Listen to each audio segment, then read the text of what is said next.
ഇന്ന് ഞാൻ സ്കൂളിലേക്ക് ഇറങ്ങിയത് വളരെ വിഷമത്തോടു കൂടിയിട്ടാണ്.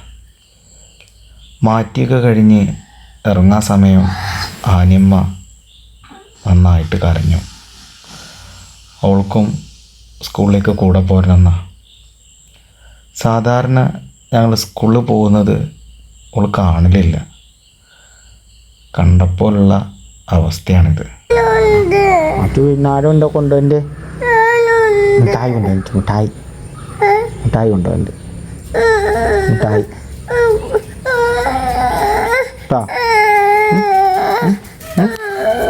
എന്താണ്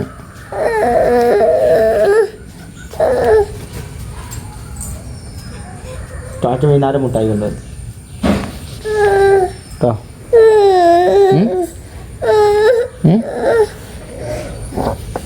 അവസാനം അവളുടെ നിർബന്ധത്തിന് വഴങ്ങി എനിക്ക് അവളെ എടുക്കേണ്ടി വന്നു.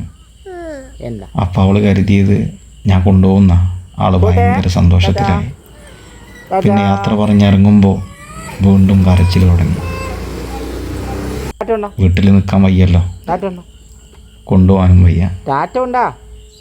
അവസാനം വളരെ വിഷമത്തോട് കൂടിയിട്ട് വീട്ടിൽ നിന്ന് ഇറങ്ങി. ടാറ്റയൊന്നും ചോദിച്ചിട്ടൊന്നും തന്നില്ല.